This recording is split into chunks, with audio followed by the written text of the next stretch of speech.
Se asignaron las dos por 75, 25, 20.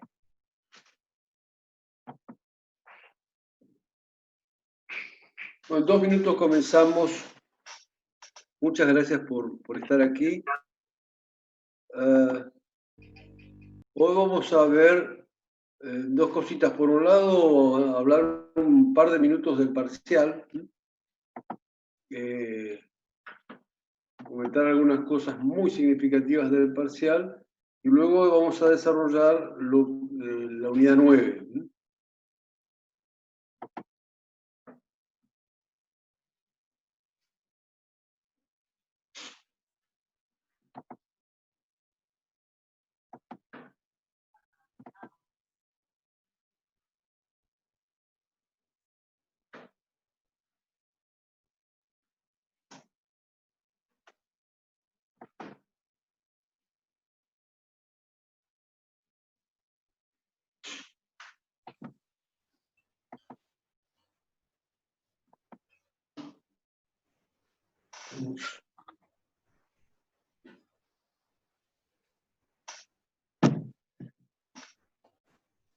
Aparentemente tenemos buena calidad de señal, lo cual, bueno, es auspicioso.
Por favor, les pido que silencien sus micrófonos, porque si no, no va a dar el ancho de banda. Somos 90 en este momento. Vamos a meter un par de personas más y empezamos. Luego, entonces, en la medida que alguno quiera hablar, simplemente abre el micrófono o me avisa por chat o por reacciones.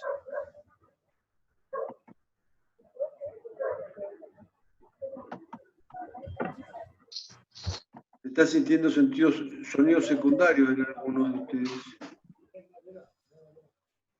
Profe, ¿usted tiene la opción de hacer silenciar todos los micrófonos? Bien. Bueno, es lo que no quería justamente hacer, pero vamos a hacerlo. En todo caso, silencio todos los micrófonos y si ustedes necesitan hablar, por favor, levanten la mano por reacciones o me avisan por por chat.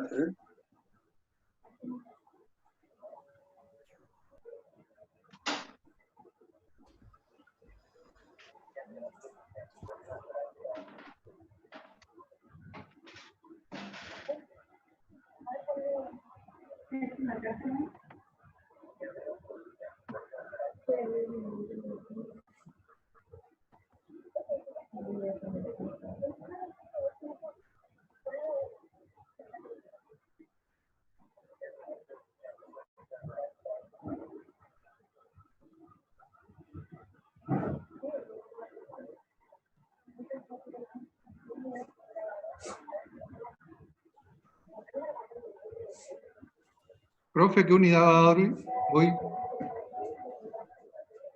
Hoy vamos a ver la unidad 9 sobre inflación, o sea, sobre inestabilidad monetaria y cambiaria.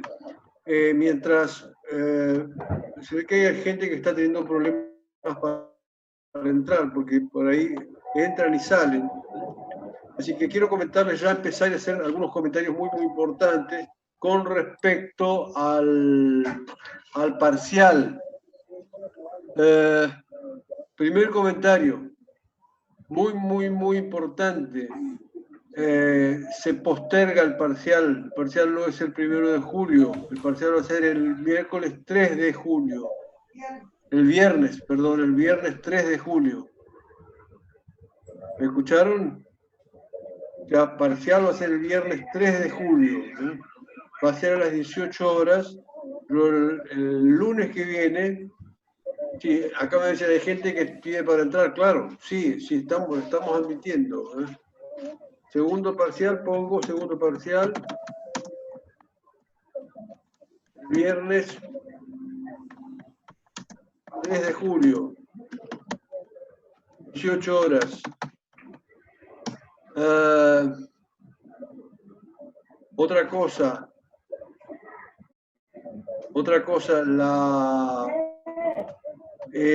yo le estoy, el parcial va a ser muy similar, o sea, muy similar en cuanto a método al primer parcial. De todas formas, les voy a publicar el lunes a primerísima hora, va a estar publicado en el aula virtual, un reglamento del segundo parcial. Reglamento significa reglas de juego claras para todos, que es muy similar al primero, tratando solo de simplificar algunas cosas, ¿no? Una cosa que habían pedido varios de ustedes es tener un solo tiempo, es decir, que de entrada ustedes cuando arrancan a las, por ejemplo, 18 horas, que es la hora prevista, de entrada ustedes tengan la teoría y los prácticos. Y ahí ustedes se arreglan. Bueno, así lo vamos a hacer. Ustedes van a tener un formulario de preguntas teóricas, igual que el primer parcial, de multiple choice, y van a tener dos ejercicios puntuales pero conceptuales, ¿no? O sea, en realidad,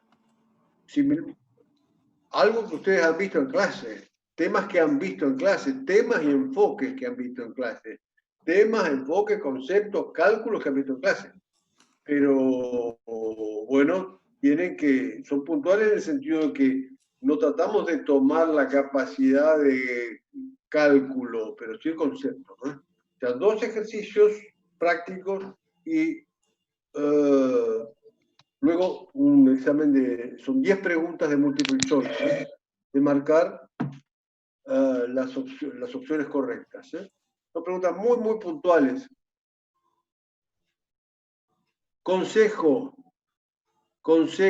sugerencia, para el parcial, así como para siempre en la vida profesional, cuando tengas que reunirte con clientes difíciles. Cuando tenés que reunirte con clientes difíciles, tenés que tener preparada toda la documentación, lo que probablemente tengas que tratar. En el parcial es a libro abierto, así que hay que hacer lo mismo. Vos tenés que tener preparada la documentación. ¿Cuál es la documentación? Primero que nada, el material teórico del aula virtual. Eso lo tenés que tener a mano, leído a mano, y, o sea, bien a mano, no para tocarlo, sino que lo puedas leer. Lo tenés que tener leído para saber dónde está cada cosa, de modo que en función de las preguntas vos puedas, bueno, ver rápidamente el material y ubicarte en el tema y responder en consecuencia, ¿eh? Porque el tiempo es bueno, van a tener 2 horas, en realidad un poquito más porque se le entrega unos 15 minutos antes y después tenés media hora para subir, pero bueno, 2 horas de lo neto. El tiempo le va a alcanzar bien, pero no es para, digamos, para perderlo inútilmente, porque ahí sí que no te va a alcanzar. ¿Se entendió entonces el tema del parcial? A ver, Profe, sí. ¿podría explicar el tema del puntaje del trabajo? Porque hoy la profe Mariló o Martínez dijo que el parcial era 40 práctico, 30 en múltiple choice y 30 en el trabajo. Pero 30 el trabajo total o el informe individual que cada alumno debe hacer. A ver, aclaremos. En los grupos, el segundo parcial para los grupos comunes es como siempre fue, o sea, directamente se aprueba con 6 y tenés teoría y práctico. Y tenés que sacar 60 puntos sobre 100 de cualquier lado. Ahí no hay ningún otro juego. En los comunes.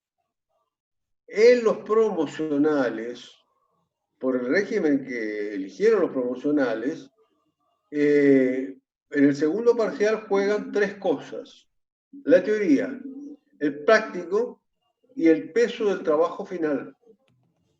O sea, los grupos promocionales prepararon un trabajo final, ya está presentado en todos los casos.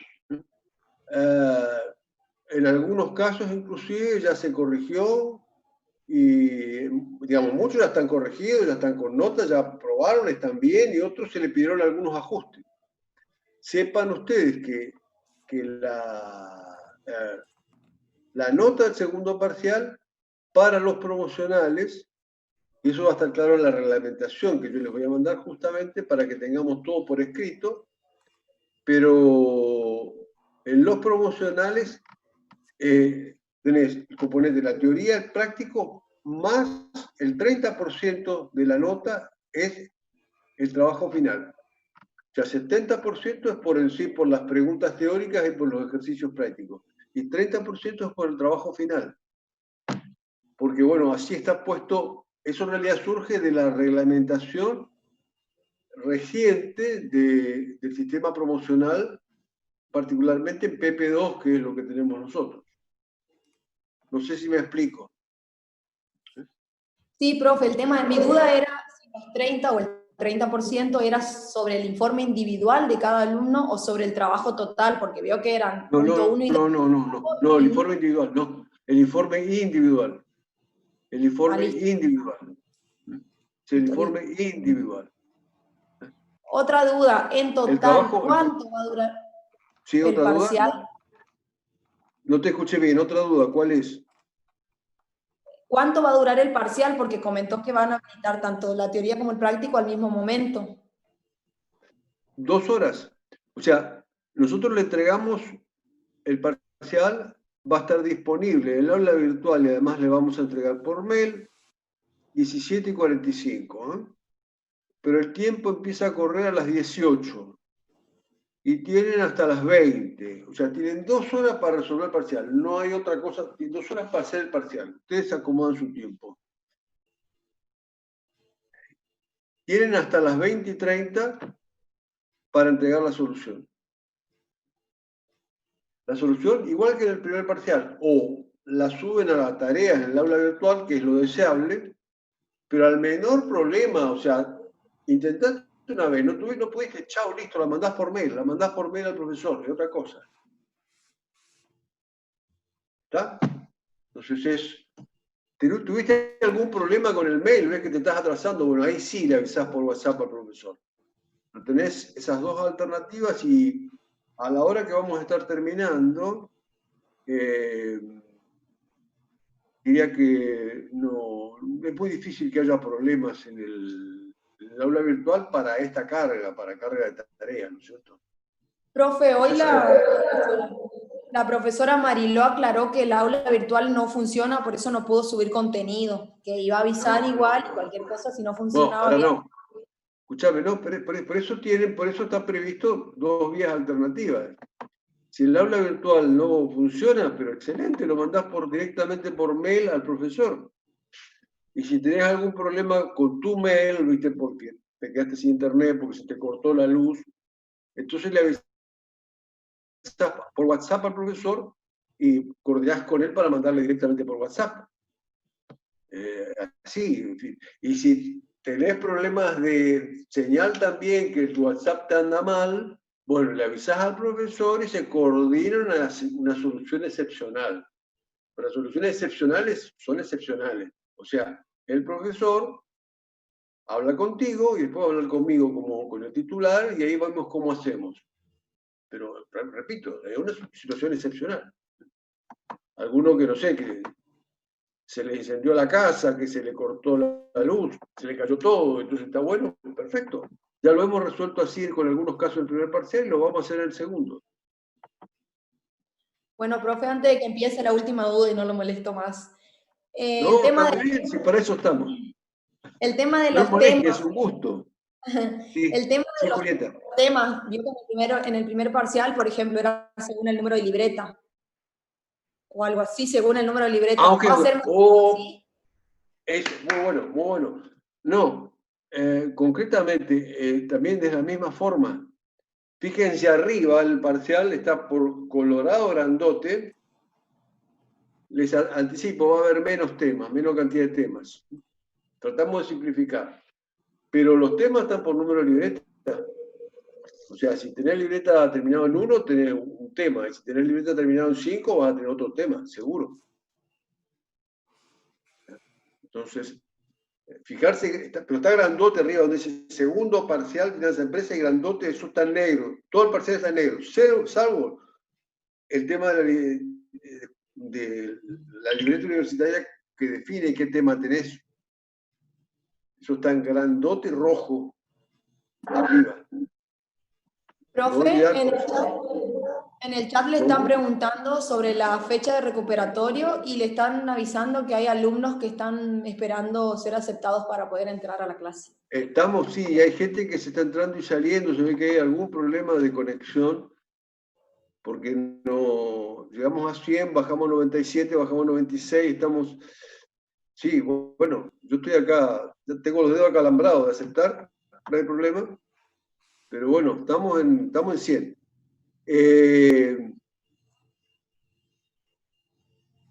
Bien.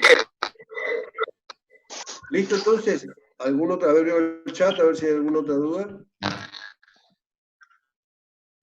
No, profe, después de la clase, ¿puede decir como el repaso del primer parcial los temas que considera más importantes? Si bien en su clase ya iba diciendo. Ok.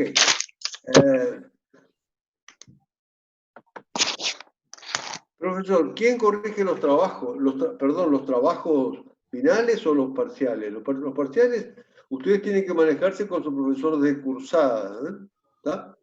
Pero en realidad nosotros somos una sola cátedra y estamos muy comunicados diariamente entre todos.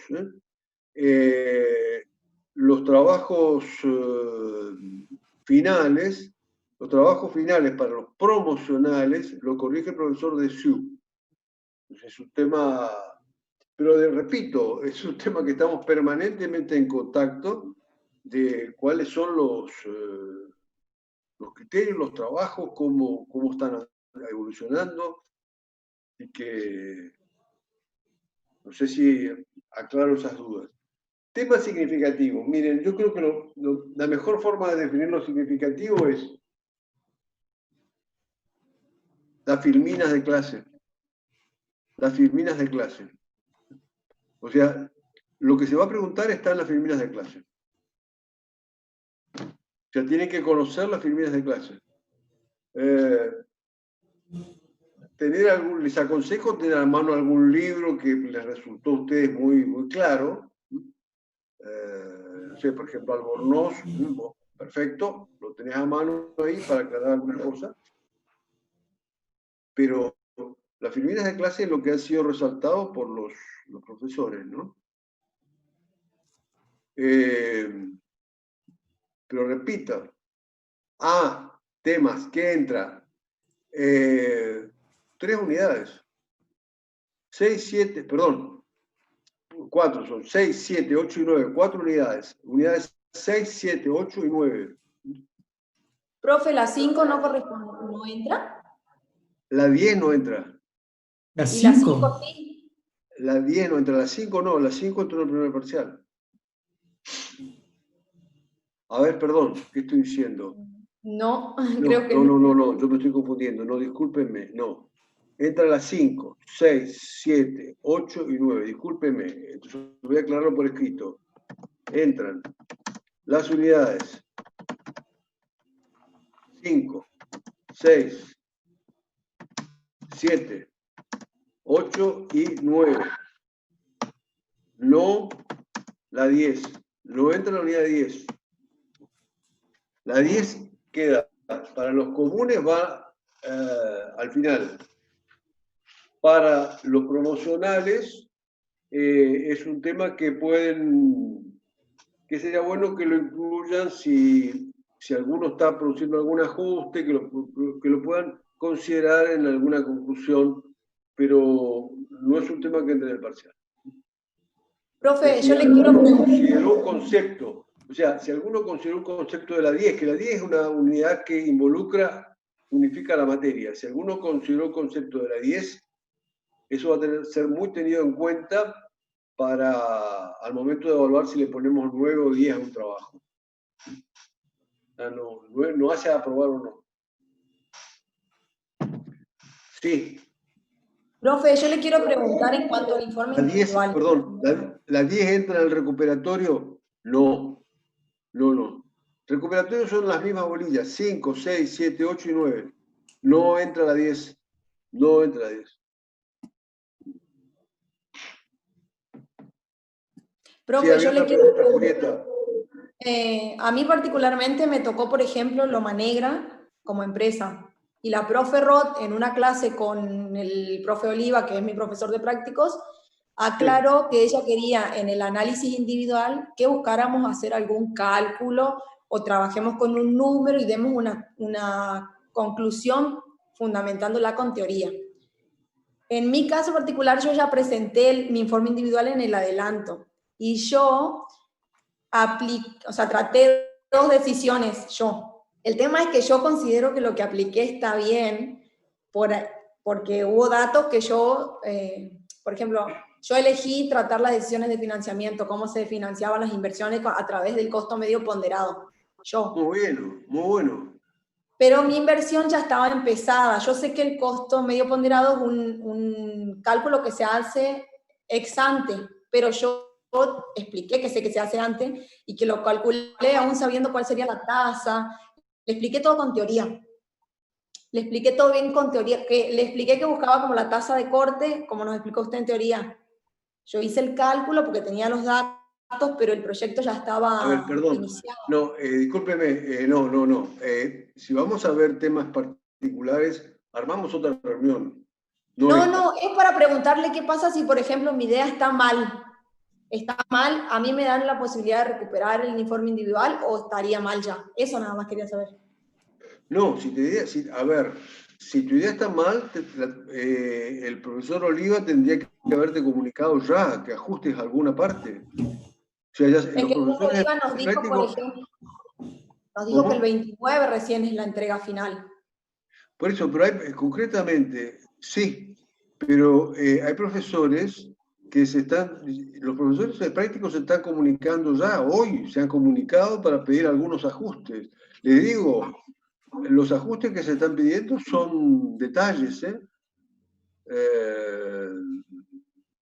como generalidad, ¿no? Hubo casos que, bueno, que en realidad escribieron más bien de otra materia, entonces, con lo cual no, enfocaste, hubo errores de enfoque graves, pero muy poquitos, contados con los dedos de una mano sobra. O sea, no. Por eso, con lo cual yo te sugeriría comunicarte con Oliva cuanto antes. Yo le pregunté hoy en clase y él dijo como que la entrega del 22 fue como un adelanto para ver si íbamos bien y que el informe individual, la entrega final recién sería el 29 y ahí haría la corrección. Por eso le pregunto a usted qué pasa si el 29 mira mi trabajo y me dice que está mal o que algo, ¿me explico? Lo que te repito, lo que te puedo decir ahí es, bueno, mire, el concepto tal, revise tal concepto. Y vas a tener, no me acuerdo exactamente las fechas, pero el recuperatorio, alguien me había preguntado, el recuperatorio es el 11. Con lo cual, vas a tener hasta el 11, por lo menos hasta el 11, para entregar el informe con ese concepto ajustado. Profe, o sea que después del 29 podríamos revisar de vuelta el trabajo y entregar nuevamente, si no. Absolutamente, claro, es la idea. Claro, seguro que sí. Totalmente. Bueno, profe, gracias. Gracias. Ok. Bueno, realmente me alegra que tengan estas inquietudes, significa que estamos estudiando y que les interesan las finanzas en un país que necesita mucho de las finanzas, ¿no? Entonces, pero vamos entonces a ver a nuestra unidad que tiene que ver con cómo tomar decisiones. Quiero compartir una pantalla con ustedes, cómo tomar decisiones cuando estamos en un contexto inflacionario. Pero en un contexto inflacionario, acá tocamos dos temas. Contexto inflacionario por un lado, pero por otro lado también, a ver.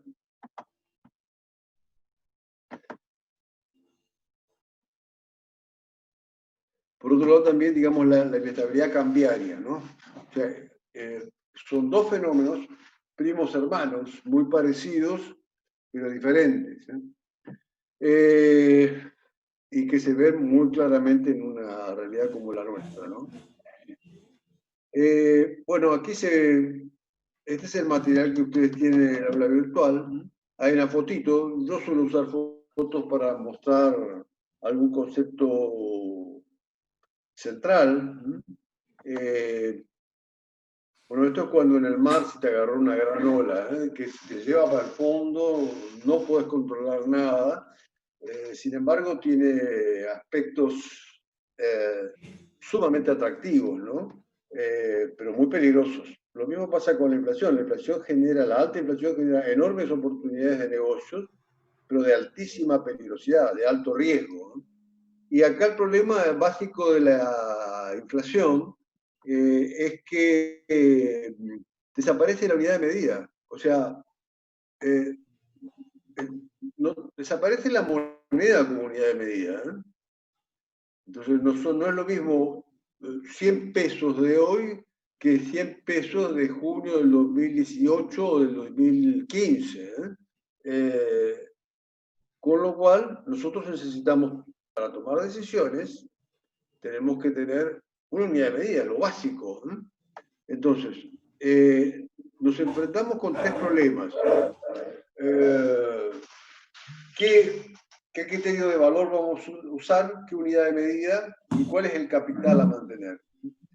El criterio de valor que vamos a usar es simplemente el típico que usamos en finanzas.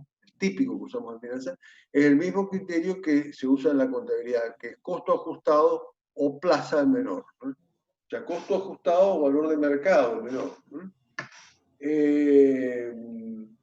La unidad de medida tiene que ser monedas constantes a una fecha. Ojo, cuidado, pregunta de examen en el parcial o final. ¿A qué unidad de medida nos referimos? Cualquiera que sea constante. Pero lo aconsejado es unidad, significa moneda constante, en nuestro caso pesos, a una fecha determinada.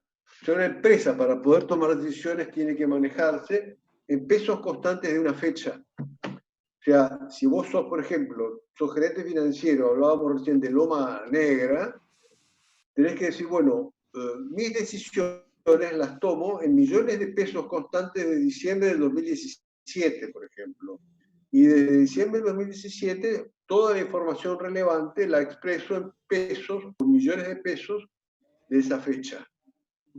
O sea, mi unidad de medida es millones de pesos de diciembre de 2017. Eso es una definición que debe tener cada empresa. Si no, simplemente estás... no puedes tomar decisiones válidas. Tomar decisiones financieras sin esa información es como estar en el tren fantasma, es decir, es algo que realmente no sabes si reírte o llorar, pero no se pueden tomar decisiones válidas sin una unidad de medida, tienen que ser pesos constantes de una fecha. El capital a mantener. Capital, ustedes saben por economía que el capital es lo que te da el sustento de la empresa o el sustento de la actividad económica. El capital a mantener en la legislación argentina, ojo, el capital a mantener en la legislación argentina, y ese criterio que también nosotros en finanzas, en la Argentina, el capital a mantener es el capital financiero. O sea, toda la ley trata de proteger el capital aportado por los socios. ¿Me voy explicando? Ese criterio común en América, se trata de proteger jurídicamente al capital aportado por los socios, como una forma de dar certeza a quienes asumen un riesgo. Dar certeza a quienes asumen un riesgo que la ley los protege. Por eso se trata de mantener el capital financiero. O sea, preguntas concretas, valor, costo ajustado o plaza, el menor. Unidad de medida, pesos constantes o millones de pesos constantes a una fecha. Capital a mantener financiero. Ojo, cuidado, ustedes tienen que saber, ustedes van a ser profesionales del mundo, no en todos los países es igual. O sea, típicamente en la Unión Europea, sobre todo en Alemania, el capital a mantener, el capital a proteger, a priorizar, no es el financiero. Es lo que se llama el capital físico. ¿Qué quiere decir? Protegen sobre todo la capacidad de producción de la empresa. ¿Está? O sea, todos los criterios están apuntados a proteger la capacidad de producción de la empresa. Esto produce algunas modificaciones en los métodos y en la forma de exposición de la información. Por ahora es solamente una curiosidad, pero una curiosidad que ustedes tienen que conocer, ¿no? No en todos los países se busca proteger el capital financiero. Bien. Otra pregunta clave de exámenes. ¿La inflación produce resultados económicos? Sí, sí, grandote, sí, siempre, sí. ¿Qué resultado genera la inflación? ¿Qué resultado genera? Tres resultados. Resultados por exposición a la inflación, resultados por tenencia y resultados financieros reales. ¿Está? Tienen que saber qué son esos tres resultados. Por exposición a la inflación, por tenencia y resultados financieros reales. También está la pregunta muy común, es cómo se determinan en forma directa estos resultados. La respuesta es de los prácticos que ustedes han visto, ¿no? Los resultados por exposición a la inflación también se llaman resultados de partidas de suma fija en pesos.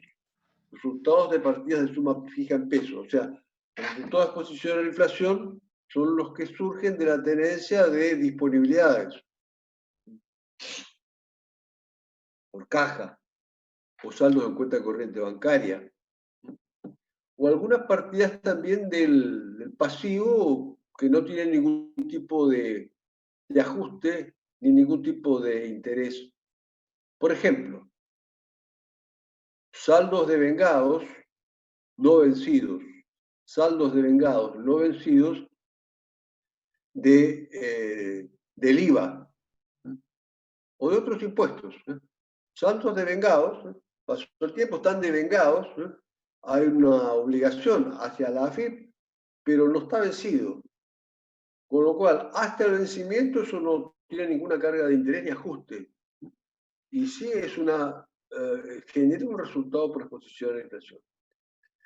Luego tenemos resultados por tenencia, que son típicamente generados por aquellas partidas, como los bienes de cambio, o las inversiones financieras, por ejemplo, en acciones de otra empresa, en acciones con cotización.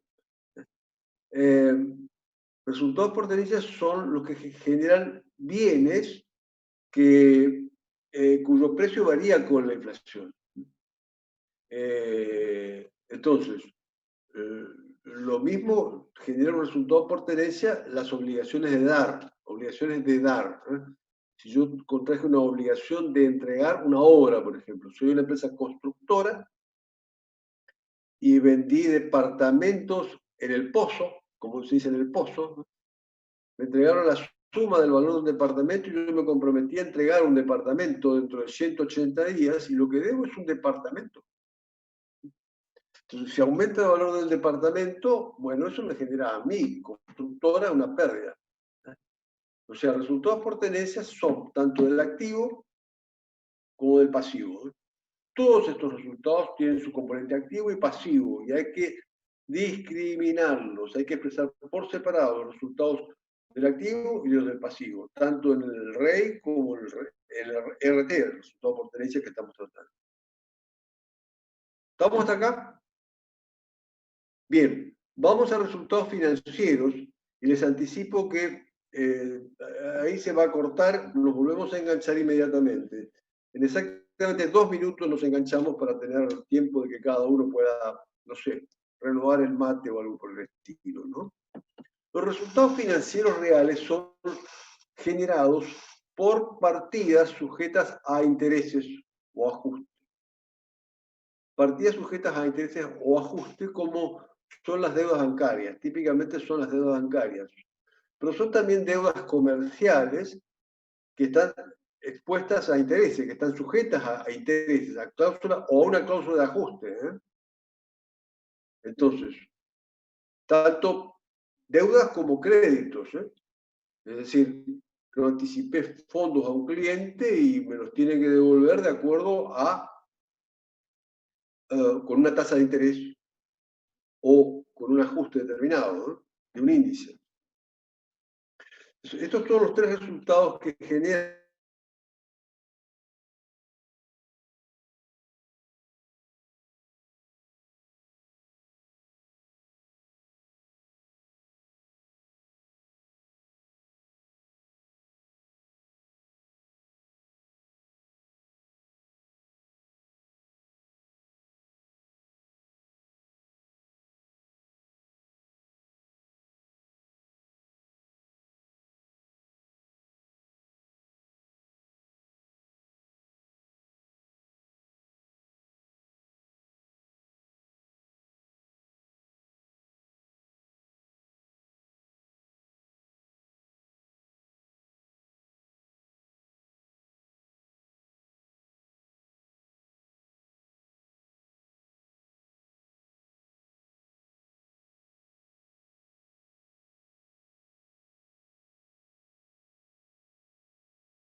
Ya estamos llegando.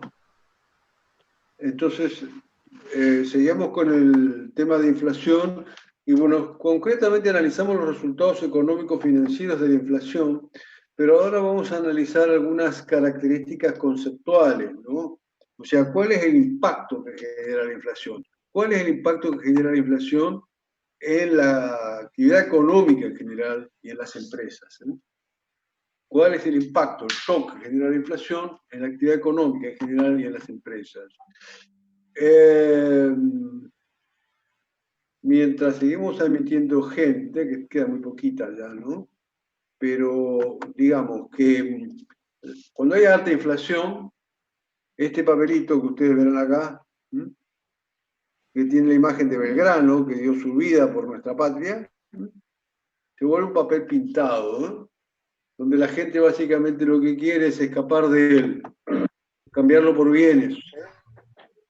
Entonces, ante el pánico de huir de ese papel pintado, O sea, ese es el escenario. A mayor expectativa de inflación, la gente tiene miedo de quedarse con los papeles y sale, huye del dinero. ¿Y eso qué genera? Dos cosas, dos consecuencias clave, pero que es la esencia de las láminas que ya vamos a mostrar al respecto. Dos consecuencias clave. Se acorta el horizonte de planeamiento, se acorta el horizonte de planeamiento y se acorta el ciclo operativo, se achicla el ciclo operativo. Recuerdo, ¿qué es horizonte de planeamiento? Horizonte de planeamiento es cuán lejos podemos ver para fijar nuestros objetivos. ¿Cuán lejos puedo ver para planificar? Cuando hay inflación se acorta la distancia en el tiempo que puedo ver. Cuando no hay inflación es normal planificar a 10 años. Cuando hay baja inflación. Cuando hay inflación moderada, bueno, 5. Cuando hay alta inflación, un año es ya un largo plazo. Y cuando estamos en altísima inflación, es difícil planificar de y cuando estás en hiperinflación, no estamos todavía en hiper, no estamos, pero ya hemos estado varias veces en la Argentina, no se puede planificar a un día. O sea, el horizonte, en realidad hay herramientas específicas de planificación que hay que aplicar, pero el horizonte se acorta muchísimo, es como que está todo nublado, todo con una niebla cerradísima y con granizo. O sea, se acorta el horizonte de planeamiento, no se puede ver qué puede pasar, y eso aumenta la incertidumbre y aumenta gravemente los riesgos. Al aumentar la incertidumbre y los riesgos, ¿eso qué genera? En finanzas. El aumento de la incertidumbre y de los riesgos, ¿qué genera en finanzas? Pregunta examen. Aumento de la incertidumbre y los riesgos, por ejemplo, por la inflación, ¿qué genera en finanzas? Dice, Pablo dice, Munier, tasas elevadas. Excelente, claro. Tasas de todo tipo. Aumenta el costo del capital, propio y ajeno. Tasas elevadas de costo de capital, propios y ajenos. ¿No? Entonces, ese es el principal impacto que tiene la inflación. O sea, achica el horizonte de planeamiento y como consecuencia de ese achicamiento del horizonte de planeamiento también se achican los ciclos operativos, porque nadie está dispuesto a financiar lo menos posible. Si los plazos normales de cobro y pago eran 30, 60, 90 días, pues ahora vamos a tratar de cobrar en vez de 30 días a los 7 días. Y de Profe, pagar... ¿Sí? perdón, podríamos decir también que necesitamos, requerir mayor capacidad productiva o mejor dicho, tener mayores costos para poder mantener la misma capacidad productiva.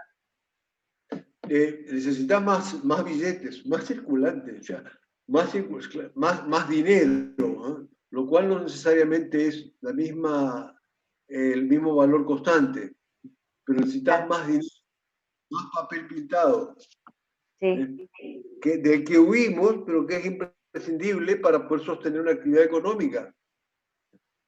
Porque el Bien. dinero es como en las economías de mercado, como hoy son todas las del mundo, casi todas, incluyendo especialmente a China, el dinero, China o Cuba, el dinero, esto, es el oxígeno de las economías. Entonces, sin dinero las economías, ¡ah! Le agarra el COVID, perdón, se mueren ahogadas. ¿Se entendió, no? Entonces, concretamente, el exceso de inflación genera el acortamiento de esos plazos del horizonte y del ciclo. Y eso típicamente aumenta los riesgos y por lo tanto las tasas. Esto tenemos que saberlo, es el pan de todos los días de los especialistas en finanzas. Vamos a seguir compartiendo las láminas, ¿no? Que estábamos viendo, ¿no? A ver. Ok, aquí estamos. Entonces,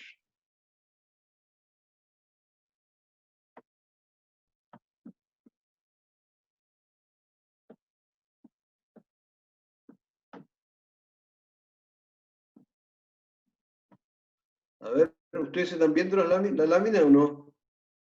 Parece que no, Todavía ¿no? no, A ver. profe. ¿Se ve o no? Ahí sí. Todavía no. A ver.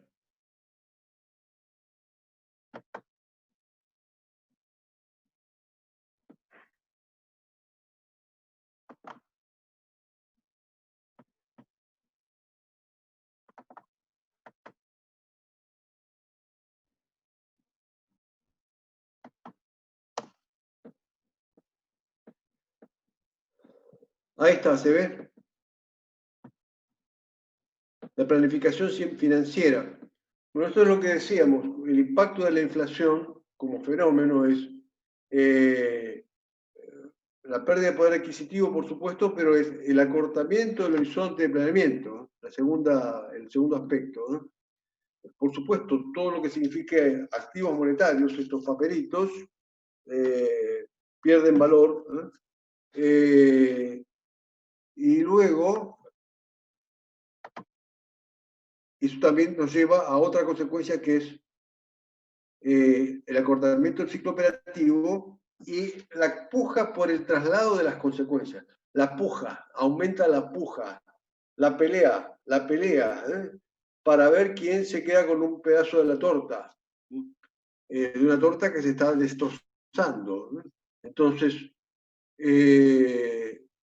en realidad, triunfan en la inflación los que tienen muy buena estrategia y también muy buena capacidad, sobre todo técnica, financiera.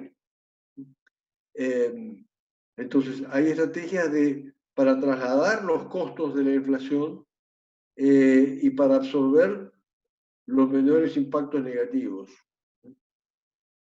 Pero es una lucha cruel de traslado de efectos negativos, que para toda la economía hay efectos perversos.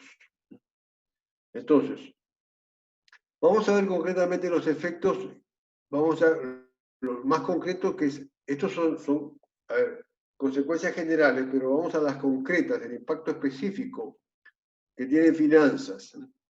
En primer lugar, sobre las disponibilidades, sobre las partidas monetarias y sobre todo las necesidades de caja mínima, por ejemplo. Hay que reducirlas al máximo. ¿Por qué? Porque generan pérdidas por inflación. Entonces, eso es una primera consecuencia muy clara. O sea, tener en moneda de curso legal lo menos posible. En cuanto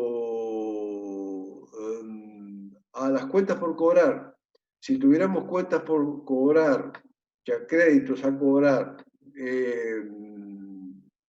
expuestos a la inflación sin intereses y sin cláusula de ajuste, son partidas monetarias y también me van a generar fuertes pérdidas. En realidad, en general, las cuentas por cobrar, en el comercio llevan intereses implícitos. O sea, una cosa es el precio contado efectivo y otra cosa es el precio de lista. Entonces, el comercio tiende a defenderse de esa estrategia de protección a través de los intereses que cargan en los precios. Entonces, no sé si me explico.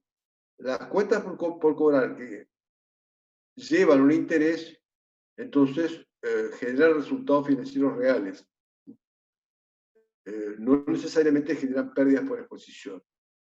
Generan pérdida por exposición aquellas cuentas por cobrar que no tienen ningún tipo de cláusula de ajuste, que eso a veces sucede por cuestiones de convenio.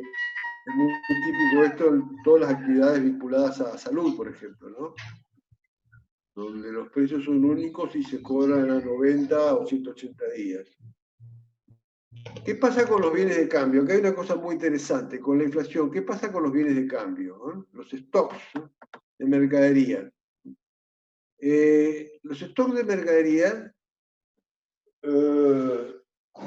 generan un beneficio por mantenimiento. ¿Ustedes se acuerdan de la fórmula del lote óptimo de stock? Que está aquí puesto como Q',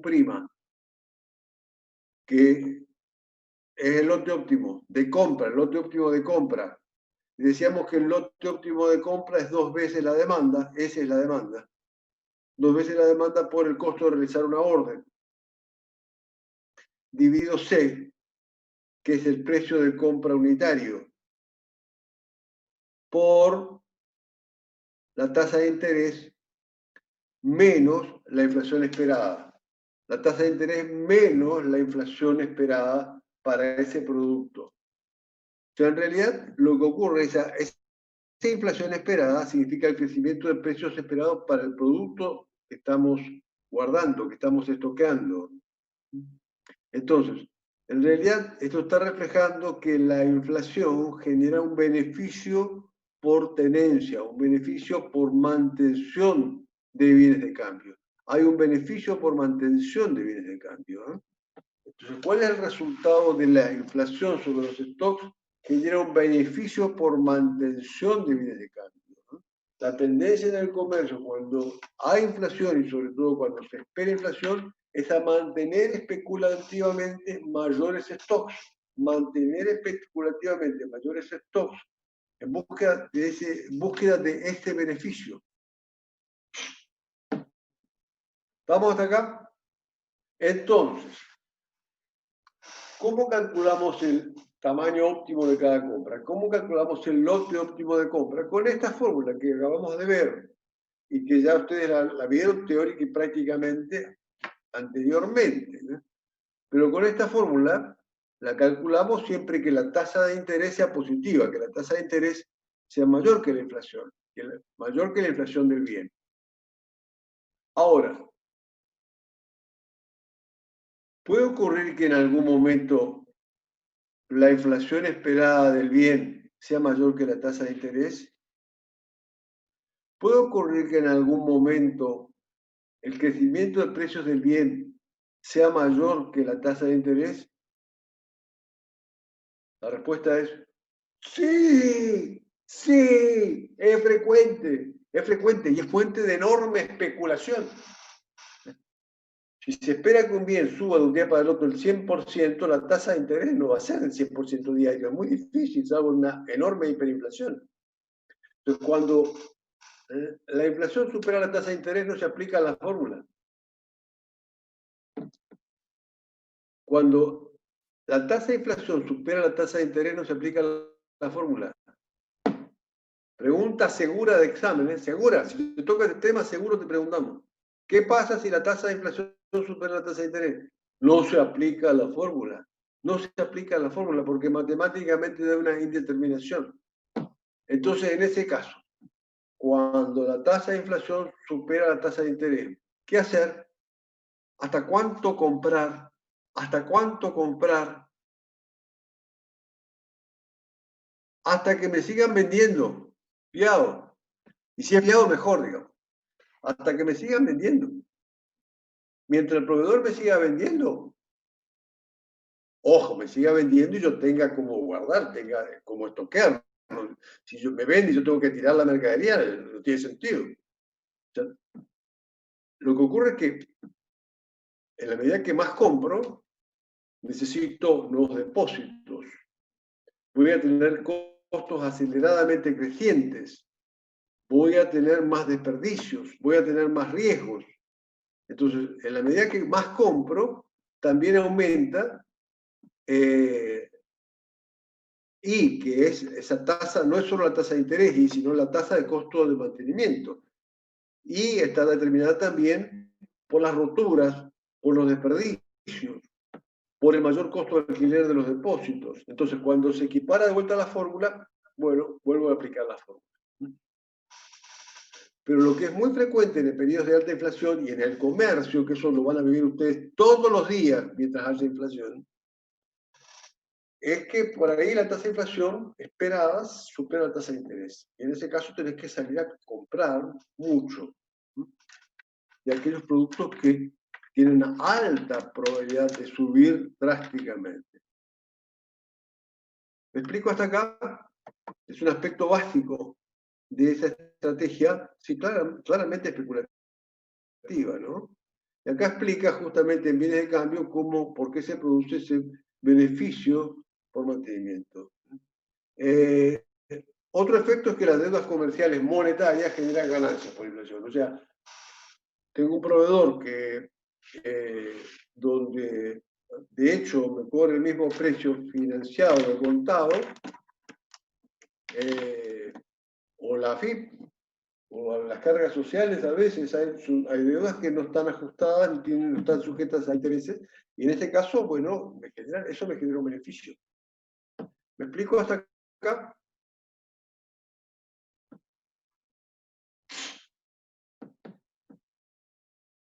En la evaluación de proyectos, vamos a analizar qué pasa con la inflación en la evaluación de proyectos, fundamental, ¿no? En primer lugar hay que tener en cuenta porque en proyectos, ¿para qué hace uno? ¿Uno hace proyectos para la historia? No, nunca. El proyecto se hace para el futuro, siempre para el futuro. Por lo tanto, en los proyectos tenés que estimar la inflación a futuro. El desafío es estimar la inflación a futuro. Ojo, no confundir, sobre todo los contadores que estamos acostumbrados a manejar la contabilidad histórica. No, acá lo importante es el futuro. ¿Cómo vamos a estimar las tasas a futuro? Y eso depende y de las condiciones de la economía. O sea, si estás en proyectos, necesariamente tienes que considerar cuál es el contexto económico, cómo puede evolucionar. Por lo tanto, cómo puede evolucionar la inflación general, cómo pueden evolucionar los precios de los bienes que vendo, cómo pueden evolucionar los precios de costos, cómo puede evolucionar la tasa de interés, cómo puede evolucionar el tipo de cambio, las devaluaciones.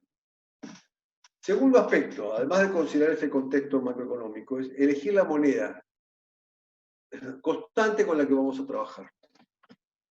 Lo que dijimos al principio, elegir la moneda constante. Entonces, si estamos en proyectos, típicamente se usa, por ejemplo, miles de pesos constantes a la fecha de la formulación del proyecto. Pero tenemos que definir una moneda constante, una. Por ejemplo, miles de pesos constantes a la fecha de formulación del proyecto. Esto es típico. Y luego tenemos que estimar las tasas, justamente, de inflación. La tasa de inflación general durante toda la vida útil del proyecto, por ahí 5 años, tenemos que estimar la tasa de inflación general. Pero también las tasas de crecimiento de los precios específicos de venta, de los precios específicos de compra, de los costos.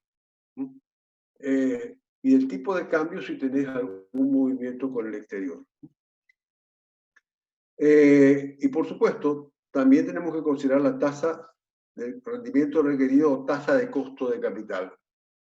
Ojo, cuidado, tasa de costo de capital. Ojo, cuidado, tasa de costo de capital. Unidad 8. La tasa de costo de capital requerida es siempre en términos reales. O sea, tomamos la tasa real. Tasa real. O sea, y estimamos, siempre trabajamos en moneda constante de inicio y tenemos la tasa de costo de capital real, neta de la inflación. Proyectamos sí los valores, las tasas de inflación, porque vamos a hacer el siguiente cálculo. Es decir, primero el proyecto se formula, primero el proyecto tiene que ser formulado en moneda constante de inicio. Se formula de acuerdo a los precios del momento cero. Luego hay que inflacionar esos datos. Luego hay que aumentar año por año, periodo por periodo, hay que indexar los ingresos en función de la tasa de inflación esperada para los ingresos. Ya hay que inflacionar los ingresos en función de la inflación esperada para los ingresos. Pero hay que indexar o inflacionar también los egresos, cada costo. Hay que inflacionarlo en función de la tasa de inflación esperada para ese costo. ¿Está? O sea, inflacionamos todo, llevamos todo a valor nominal esperado hacia futuro, al fin del año 1, al fin del año 2, al fin del año 3. O sea, lo que estamos haciendo es, repito todo, hasta ahora que hicimos, formulamos el proyecto primero a moneda constante de inicio, es como una foto inicial. Luego inflacionamos todo, pero por índices diferentes, para cada periodo, hasta el fin de la vida útil del proyecto. Luego, Luego, entonces, esto nos permite ver,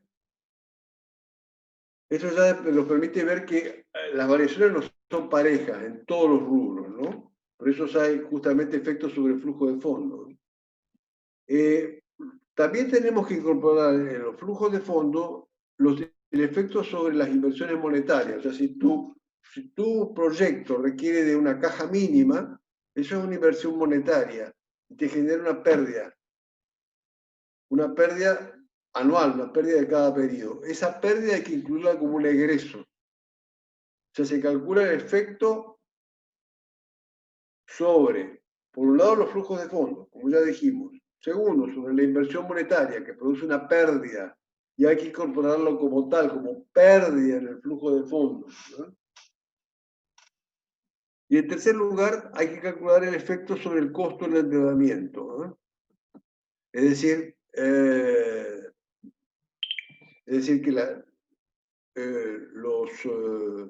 hay que calcular las tasas de interés real en los préstamos para considerarla en el cálculo del costo de capital. O sea, en concreto, cuando trabajas en proyectos, en primer lugar,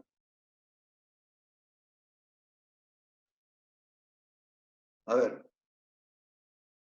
¿cuáles son, qué correcciones tenés que hacer? Cuando trabajás con proyectos de inversión, con uno o miles de proyectos de inversión, ¿qué correcciones tenés que hacer cuando hay inflación? En primer lugar, la de los flujos de fondos. Y ya explicamos cómo.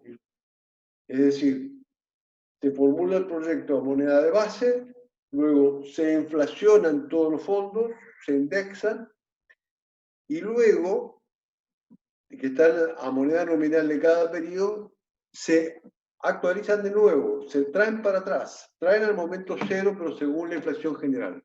O sea, se reformula el flujo de fondos. Pero esa reformulación, actualización del flujo de fondos, de nuevo a moneda constante de inicio, pero ya consideró las variaciones de precios relativos. Dentro de eso es un efecto. Primero, corregimos el flujo de fondos por variaciones de precios relativos. El primer impacto es corrección del flujo de fondos por variaciones de precios relativos. Segundo impacto, calcular las pérdidas de la inflación sobre inversiones monetarias. Y la incorporamos como tal en el flujo de fondos. Y el tercer impacto es, al evaluar el proyecto, considerar tasa de costo de capital en términos reales. Bien.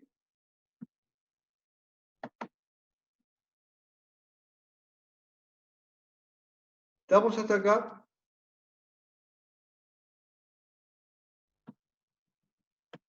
Estamos hasta acá, entonces resumiendo, ¿la inflación produce resultados? Sí. REI, resultados por tenencia, y resultados financieros reales.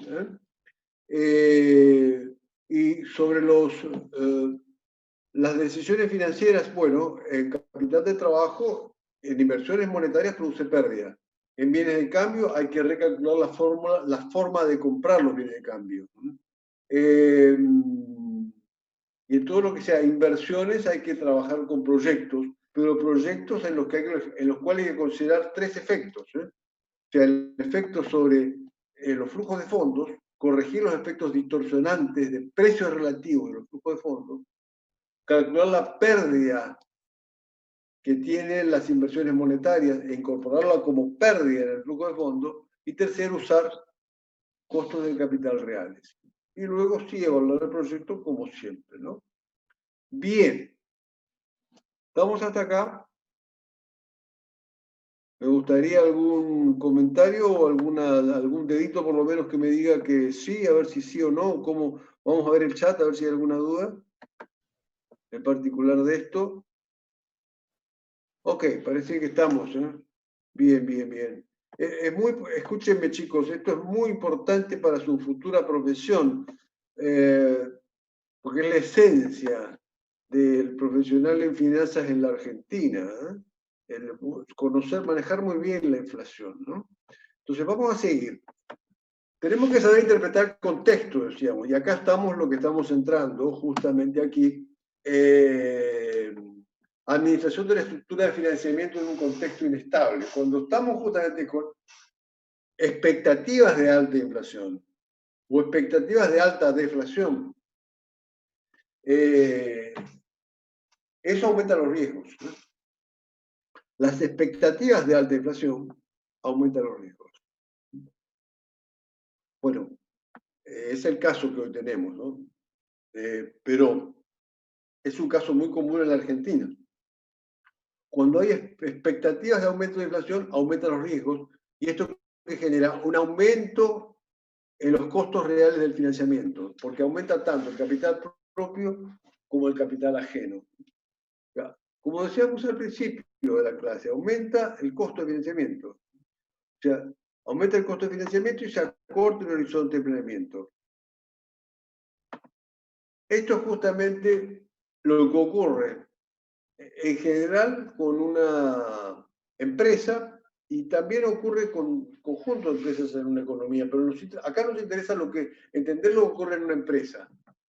Si yo tengo, por un lado, en las ordenadas, las tasas internas de retorno, las TIRs de todas las inversiones de la empresa, de todas las inversiones, de las históricas de sus activos como de las nuevas. La TIR de todas las inversiones de la empresa. Y tengo las tasas de costo de capital. Y en las abscisas, el eje horizontal, tengo los pesos de inversión. Pesos de inversión. Entonces, yo voy a tener, por un lado, la curva azul. La curva azul. La curva azul. ¿Qué es la curva azul? Es la demanda de fondos para inversiones. O sea, todas las inversiones de la empresa están ubicadas acá. Aquí puedo tener una gran inversión tecnológica que quiero realizar, proyecto. Luego tener una inversión que la estoy explotando bien, una tercera inversión en la que soy líder, una cuarta inversión en que me va bastante bien, y luego algunas otras inversiones que andan más o menos, y otras que, bueno, las mantengo porque son tradición, tenemos años. O sea, una curva, y otras que son proyectos que estamos estudiando, pero no le estamos encontrando la vuelta. O sea, todas las inversiones y proyectos los tengo en esta curva de demanda. Son curva de demanda de fondos para inversión según rendimientos marginales decrecientes. Es lo que es una curva de demanda. Y por otro lado tengo una curva de oferta de fondos. En la curva de oferta de fondos a la que se enfrenta la empresa. O sea, de pasivos y de capital propio. Son los fondos con los que se enfrenta la empresa, la oferta real. Esto es respetando la estructura de financiación, respetando la mezcla de financiación que debe tener la empresa, se calcula la oferta, y esto hay que hacer, en realidad es un cálculo que hay que hacer, lo deseable es por lo menos una vez por año, a lo sumo, puede hacerlo cada 3 años, pero lo que no puede hacerlo es el que no lo hace nunca. Eso es una barbaridad. O sea, la empresa tiene que conocer cuál es la curva de oferta de fondos que enfrenta y cómo se ordenan sus proyectos. Entonces, donde se cortan las dos curvas, la oferta con la demanda, da D. ¿Qué quiere decir D? D, lo vamos a estudiar mucho más en la unidad 10, es el tamaño óptimo de la empresa. D es el tamaño óptimo de la empresa. D es la mezcla óptima de negocio de la empresa. D, el tamaño óptimo de la empresa. Lo que está a la izquierda de D, ¿qué significa? A la izquierda de D, todas las inversiones que hay que mantener o realizar. Todo lo que está a la izquierda son inversiones que hay que mantener o realizar. ¿Por qué? Porque la rentabilidad, la TIR, es mayor a la tasa de costo de capital. La TIR es mayor a la tasa de costo de capital. En D se igualan. Ahí podría ser un punto de indiferencia. Y hacia la derecha de D es zona de desinversión.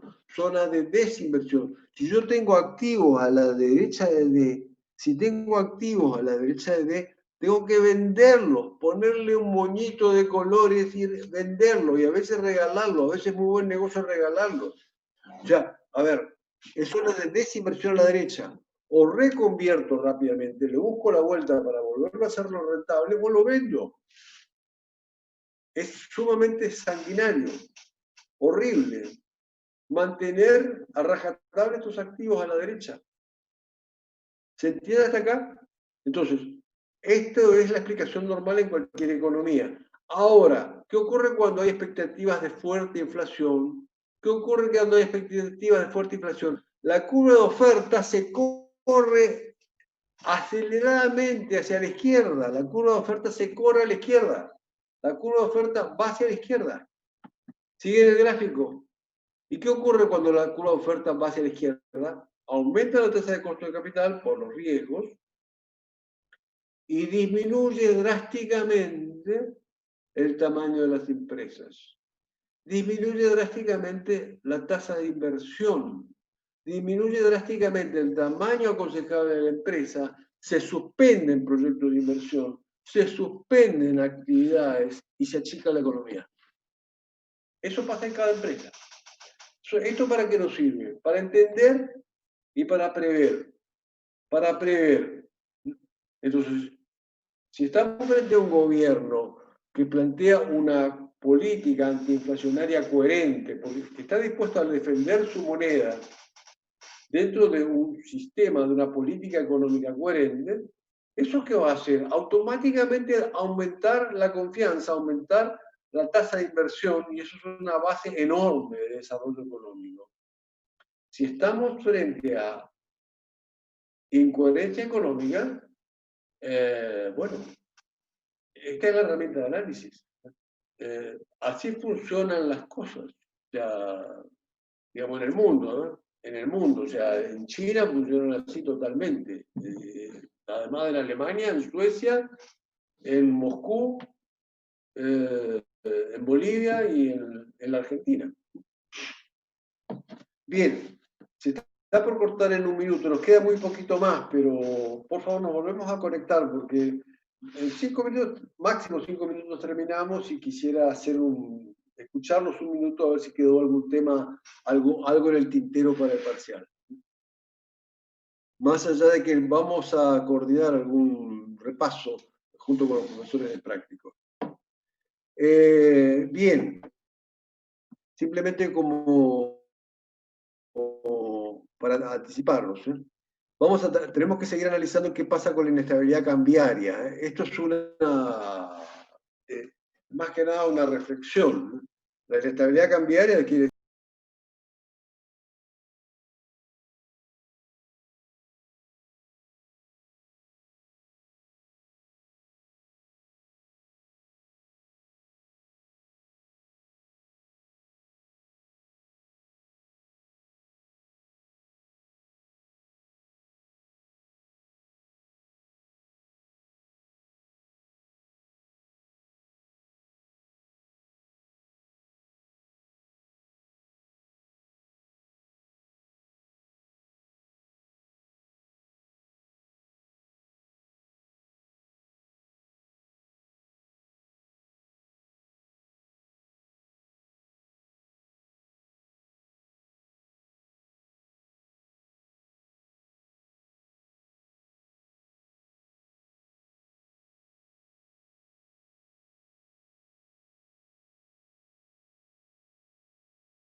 Bueno, no sé si mientras admitimos un ratito más a otros compañeros, no sé si hay alguna pregunta en particular, porque todo lo que estamos hablando tiene... está ocurriendo en la realidad y muy fuerte, ¿no?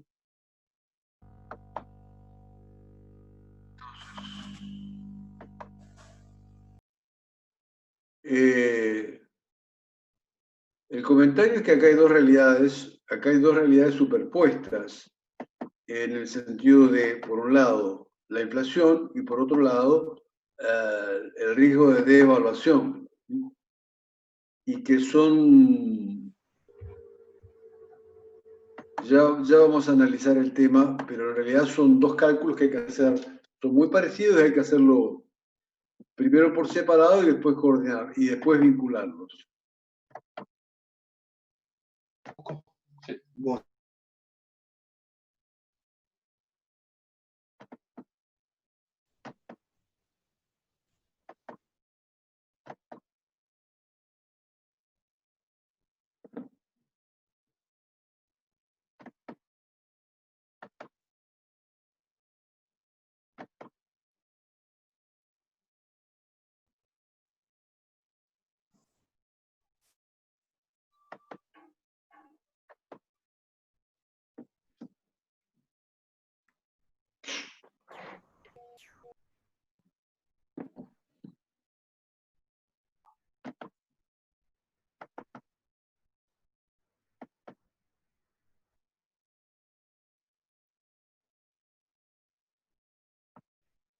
Bueno, ya estamos llegando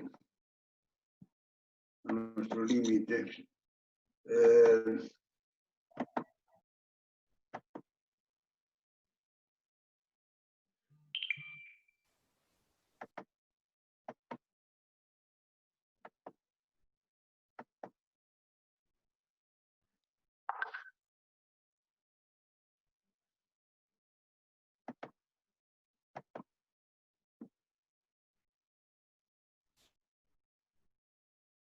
A ver.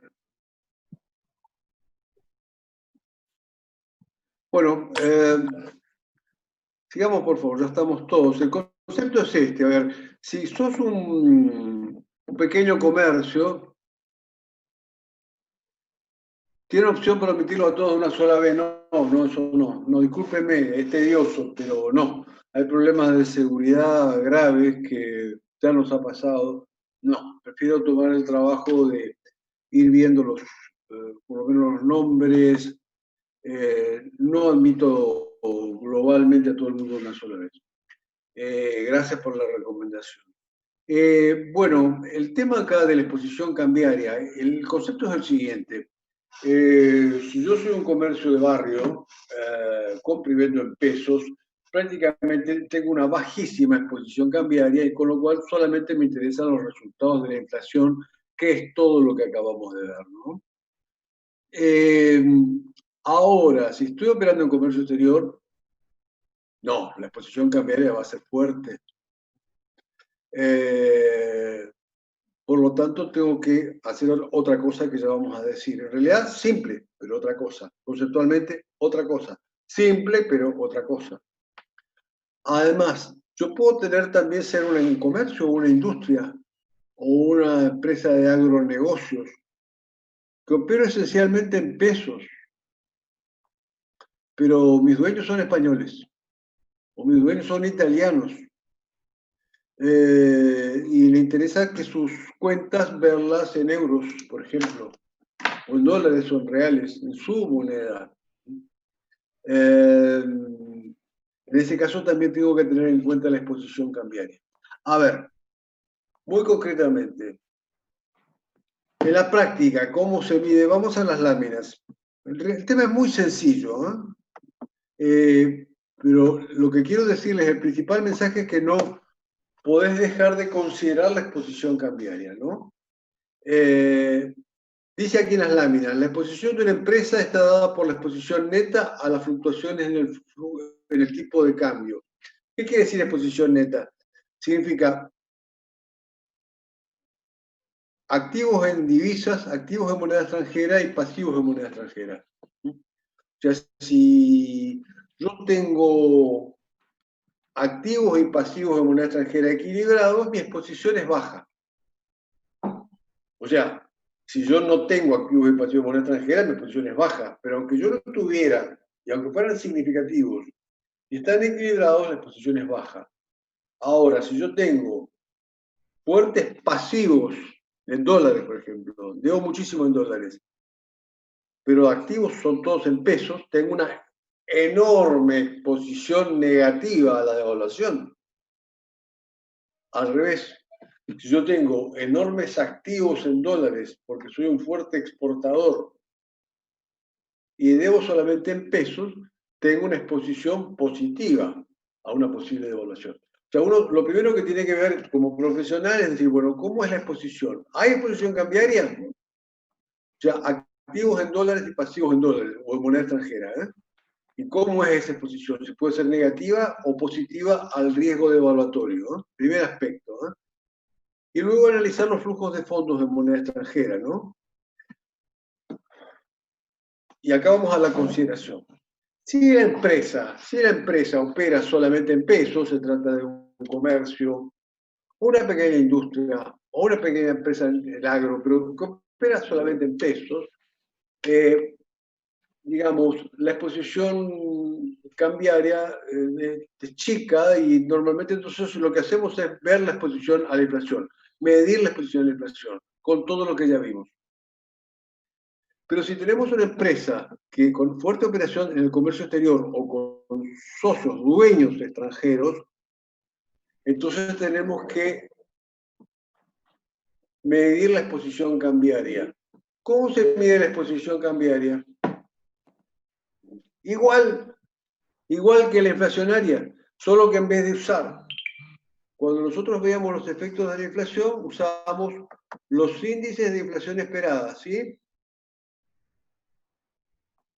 Cuando queremos evaluar la exposición cambiaria, usamos los índices de devaluación esperada. ¿Me explico? En inflación usamos la inflación esperada. En la exposición cambiaria usamos los índices de devaluación esperada. Y ahí vamos a sacar los resultados por exposición a la devaluación, resultados por tenencia expresados en moneda extranjera, y también resultados financieros reales de las partidas de moneda extranjera. O sea, todo esto lo hacemos con respecto a las partidas de moneda extranjera. O sea, concretamente lo que quiero decirles es que el método es el mismo, solo que en vez de usar tasa de inflación usamos tasa de devaluación. Cuando vos estás trabajando por una empresa extranjera, lo primero que se calcula es la exposición cambiaria, o sea, haces todos los cálculos usando la tasa de devaluación prevista. Y después que tenés esta información que es la que le interesa a tu patrón, tu jefe, que es el extranjero, ahí entonces haces los cálculos en moneda nacional para ver la exposición a la inflación. Cuando tenés gran operación en divisas, en dólares, por ejemplo, tenés que hacer los dos cálculos, de exposición cambiaria y de exposición inflacionaria. Eso es la pregunta de examen que quiero que se entienda. Cuando tenés alta exposición a la devaluación, cuando tenés alta exposición cambiaria, tenés que hacer los dos cálculos.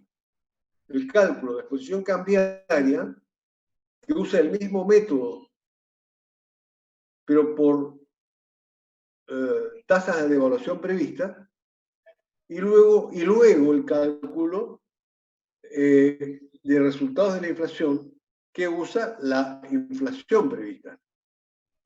Son exactamente los mismos cálculos, solo que lo que varía es qué índice usas. ¿Me explico? Entonces, cuando vas a presentar los resultados al gobierno nacional o vas a presentar los resultados a un banco argentino, vas a presentar la información en pesos. Y podés discriminar ahí también los resultados cambiarios, ¿no? Por ejemplo, el resultado por tenencia, qué parte se debe a devaluación, qué parte se debe a exposición a variaciones de la inflación. Si presentás a entes nacionales, lo presentás en pesos. Si lo presentás a tus jefes españoles, tenés que presentarlo en euros. ¿Me explico hasta acá?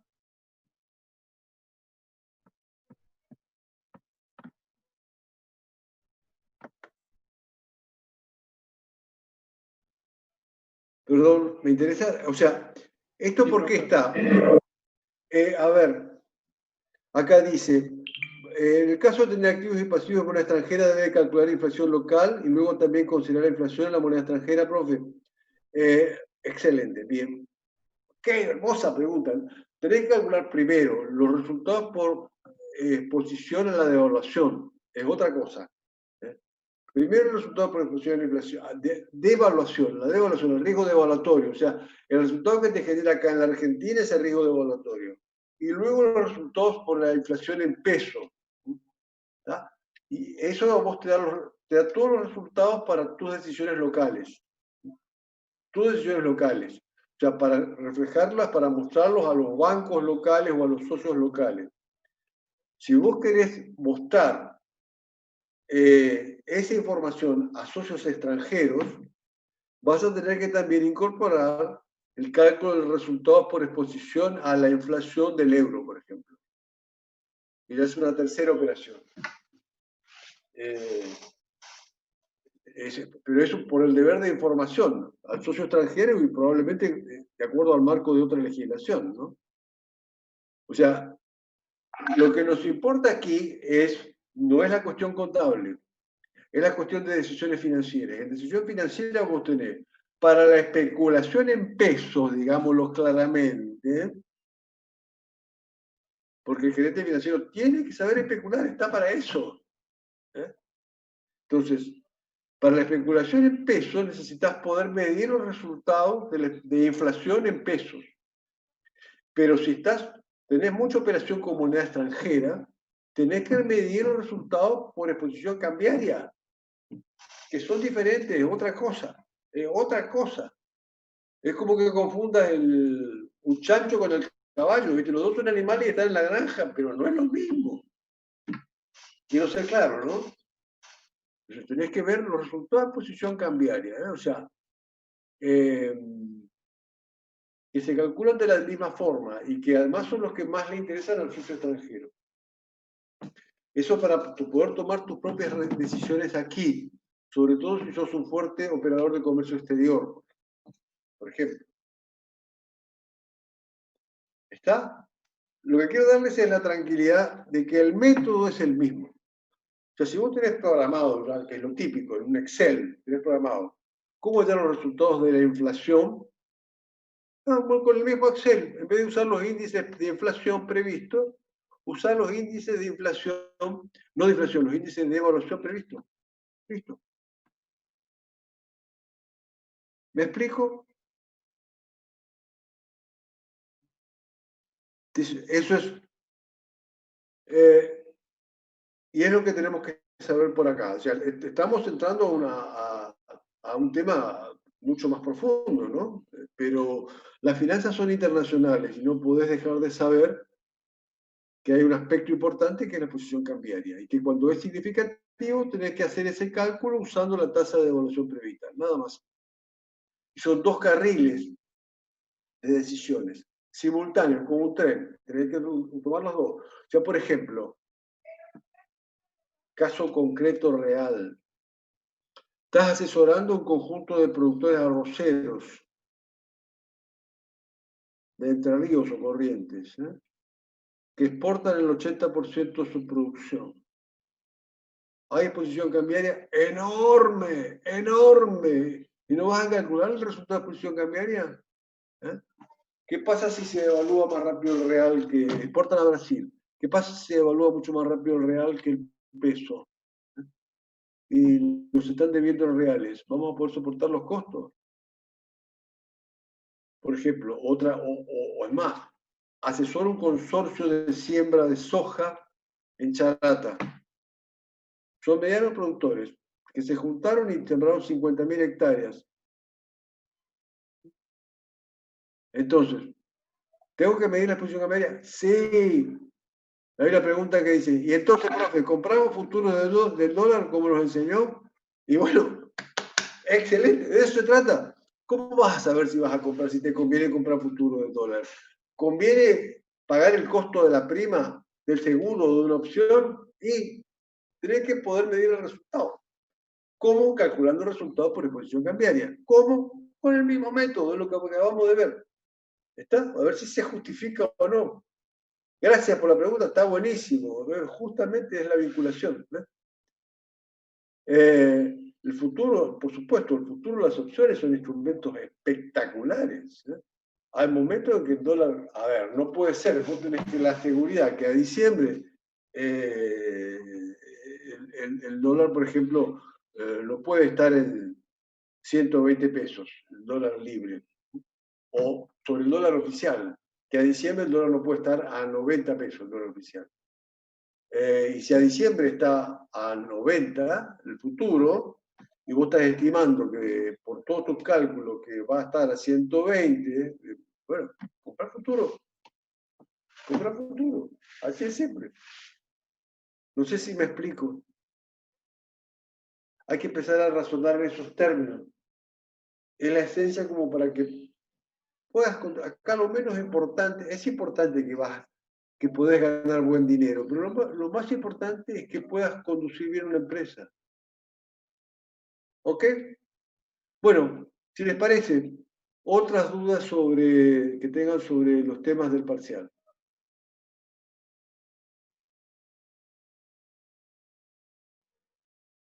Y si no, lo van pensando.